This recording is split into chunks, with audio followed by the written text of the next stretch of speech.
ಇಲ್ಲ. ಸಿದ್ದರಾಮಯ್ಯ ಅವರು ಹೋದ್ರು, ಡಿ.ಕೆ ಅವ್ರು ಬಂದ್ರು ಅಷ್ಟೇ. ಅದ್ರಾಗ ಬೇರೆ ಇನ್ನೇನಿದೆ, ಅವರಿಬ್ಬರ ಮಧ್ಯದಲ್ಲಿ ಏನು ಒಡಂಬಡಿಕೆ ಆಯಿತು ಗೊತ್ತಿಲ್ಲ. ಆದರೆ ವಿಶೇಷವಾಗಿ ನನಗೆ ಈ ನಾಡಿನ ಜನತೆಗೆ ಮತ್ತು ಈ ದೇಶದಾಗೆ ಒಂದು ಮಾದರಿ ಆಗಿರ್ತಕ್ಕಂಥ ಒಂದು ಸಿಸ್ಟಮನ್ನು ನಮ್ಮ ಸಿದ್ದರಾಮಯ್ಯ ಅವರು ಬಿಟ್ಟು ಹೋಗಿದ್ದಾರೆ. ಬಹುಶಃ ಅದನ್ನ ಇತಿಹಾಸದಾಗ ಯಾರು ಮುರಿಲಿಕ್ಕಾಗಲ್ಲ. ನೀವು ಹಿಂದೆಲ್ಲ ನೋಡಿದ್ರ ಅಧಿಕಾರಕ್ಕೋಸ್ಕರ ಈಗ ಮಧ್ಯಪ್ರದೇಶದಲ್ಲಿ ಆಯಿತು, ಇದು ರಾಜಸ್ಥಾನದಲ್ಲಿ ಕಿತ್ತಾಟ ಆಯಿತು, ಅವೆಲ್ಲ ಹೋದಾಗ ಸರ್ಕಾರಗಳೇ ನೆಕ್ಸ್ಟ್ ಬರ್ಲಿಕ್ಕೆ ಆಗಲಿಲ್ಲ.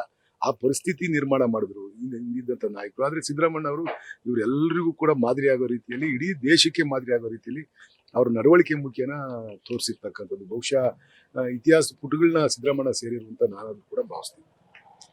ಸಿದ್ದರಾಮಯ್ಯ ಬಗ್ಗೆ ಅಧಿಕಾರ ಕೇಳಿದ ತಕ್ಷಣ ಹೈಕಮಾಂಡ್ ಹೇಳಿದ ತಕ್ಷಣ ರಾಜೀನಾಮೆ ಅದನ್ನೇ ಯಾರು ಗ್ರಾಮ ಪಂಚಾಯತಿ ಅಧ್ಯಕ್ಷರು ಮಾಡ್ತೀವಿ ನಾವು, ಅವ್ರನ್ನ ಇಳಿಸಕ್ಕೆ ಎಷ್ಟು ಕಷ್ಟ ಬೀಳ್ತೀವಿ ಅಂತ ಅಂದ್ರೆ ನಮಗೆ ಗೊತ್ತಿರ್ತದೆ. ಎಲ್ಲೆಲ್ಲೋ ಆಟ ಆಡಿ 15 ದಿವಸ ಅಂತಾರೆ, 8 ದಿವಸ ಅಂತಾರೆ. ಆದ್ರೆ ಹೇಳಿದ ತಕ್ಷಣ ಅಧಿಕಾರ ಬಿಟ್ಕೊಡ್ತೀನಿ ಅಂತಂದ್ರೆ ಬಹುಶಃ ಅಂತ ವ್ಯಕ್ತಿತ್ವ, ಮೇರು ವ್ಯಕ್ತಿತ್ವ ಅವ್ರದ್ದು. ಯಾರು ಇಮ್ಯಾಜಿನ್ ಮಾಡೋಕ್ಕಾಗಲ್ಲ. ಅವ್ರಿಗೆ ಆ ವ್ಯಕ್ತಿತ್ವ, ಅವ್ರಿಗೆ ಇಂಗ್ಲಿಂದಲೂ ಒಳ್ಳೆ ಹೆಸರಿತ್ತು, ನುಡಿದಂತೆ ನಡೆಯೋ ಮನುಷ್ಯ ಅಂತಕ್ಕಂಥ ಒಂದು ಹೆಸರಿತ್ತು. ಮತ್ತು ಎಲ್ಲ ಜನಾಂಗಕ್ಕೂ ನ್ಯಾಯ ಒದಗಿಸ್ಕೊಡ್ತಕ್ಕಂಥ ಒಂದು ನಾಯಕತ್ವದ ಗುಣನೂ ಕೂಡ ಇತ್ತು ಅವ್ರಿಗೆ. ಅದಕ್ಕೆ ಪೂರಕವಾಗಿ ಅವ್ರ ನಡವಳಿಕೆ ಇವತ್ತು ದೇಶ ಮೆಚ್ಚೋ ರೀತಿಯಲ್ಲಿ ಅವ್ರ ನಡವಳಿಕೆ ಇರ್ತಕ್ಕಂಥದ್ದು. ಬಹುಶಃ ಅಂತ ನಾಯಕರು ಸಿಗದೆ ಅಪರೂಪದ ರಾಜಕಾರಣಿ ಸಿದ್ದರಾಮಯ್ಯ.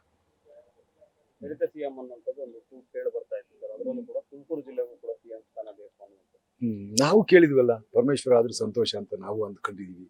ಹೈಕಮಾಂಡ್ ಯಾರಿಗೆ ಬೇಕಾಗಿರುತ್ತೋ ಹಿಂದೆ ಏನೋ ಅವರು ಒಪ್ಪಂದ ಮಾಡ್ಕೊಂಡಿದ್ರು, ಅದ್ರ ಪ್ರಕಾರ ನಡ್ಕೊಂಡಿದ್ದಾರೆ. ಅದನ್ನ ಏನು ಮಾಡಕ್ ಬರಲ್ಲ.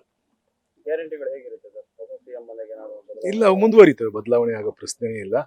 ಅವರು ಸಿದ್ದರಾಮಯ್ಯ ಇಬ್ರು ಸೇರಿ ಘೋಷಣೆ ಮಾಡಿರ್ತಕ್ಕಂಥದ್ದು. ಅವರು ಪಾರ್ಟಿ ಅಧ್ಯಕ್ಷರಾಗಿ, ಇವರು ಶಾಸಕ ಪಕ್ಷದ ನಾಯಕರಾಗಿ ಇಬ್ರು ಸೇರಿ ಘೋಷಣೆ ಮಾಡಿದ್ದಂಥದ್ದು. ಅದರಿಂದ ಯಾವುದೇ ಕಾರಣಕ್ಕೂ ಅದನ್ನ ಸ್ಟಾಪ್ ಮಾಡ್ತಕ್ಕಂಥ ಪ್ರಮೇಯ ಉದ್ಭವ ಆಗಲ್ಲ. ನೀವು ಕೂಡ ಸಚಿವ ಸ್ಥಾನದ ಆಕಾಂಕ್ಷಿ ಹೇಳ್ತಲೇ ಇದ್ದೀನಿ, ಆಕಾಂಕ್ಷಿ ಎಲ್ಲರೂ. ಅವ್ರು 224 ಜನದಲ್ಲಿ ನಮ್ಮ 136 ಜನ ಶಾಸಕರಿದ್ದಾರೆ, 336 ಜನನೂ ಕೇಳ್ತಾವ್ರು. ಕೊಟ್ರೆ ಎಲ್ಲರೂ ನಡೆಸ್ತಕ್ಕಂಥದ್ಕೆ ಅರ್ಹತೆ ಇರ್ತಕ್ಕಂಥವ್ರೇ ಇದ್ದಾರೆ. ಸರ್ಕಾರ ಮುಂದೆ 2028 ಚುನಾವಣೆ ದೃಷ್ಟಿಲಿ ಇಟ್ಕೊಂಡು ಕ್ಯಾಬಿನೆಟ್ ಅನ್ನ ವಿಸ್ತರಣೆ ಮಾಡ್ತಕ್ಕಂಥದ್ದನ್ನ ಮಾಡ್ತಾರೆ ನಾಯಕರು. ನೀವು ಕೇಳಿದ್ರೆ ಸರ್? ಕೇಳಿದೀವಿ. ಯಾರ್ಯಾರು ಮಿನಿಸ್ಟರ್ ಕೊಡ್ಸ್ತಕ್ಕಂಥದ್ದು, ಮಿನಿಸ್ಟರ್ ಮಾಡ್ತಕ್ಕಂಥ ಅರ್ಹತೆ ಇದೆಯೋ ಆ ಲೆವೆಲ್ ಆಗಿದಾರೋ ನಾಯಕರು, ಆ ನಾಯಕರುಗಳೆಲ್ಲರನ್ನೂ ಮೀಟ್ ಮಾಡಿದ್ವಿ. ಯಾರ್ಯಾರು ಇದ್ದಾರೋ ಎಲ್ಲಾರ್ಗು ಮೀಟ್ ಮಾಡಿದ್ವಿ. ಈ ಖಾತೆ ಪಾತೆ ಕೇಳಿಲ್ಲ, ಸಾಧ್ಯವಾದ್ರೂ ಮಾಡಿ ನಮಗೂ ಅವಕಾಶ ಸಿಕ್ಕಿದೆ, ಸಂದರ್ಭ ಒದಗಿ ಬಂದ್ರಿ ಅಂತ ನಮ್ಮ ಅಪೀಲನ್ನ ತಲುಪಿಸಿದೀವಿ ಅಷ್ಟೇ. ಹೋಗ್ತಾ ಇದೀವಿ. ಇಲ್ಲ, ಡೆಲ್ಲಿ ಪಲ್ಲಿ ಹೋಗಲ್ಲ. Thank you. ನ್ಯೂಸ್ ಫಸ್ಟ್, ನಿರ್ಭೀತಿಯಿಂದ ನಿಮ್ಮ ಪರವಾಗಿ.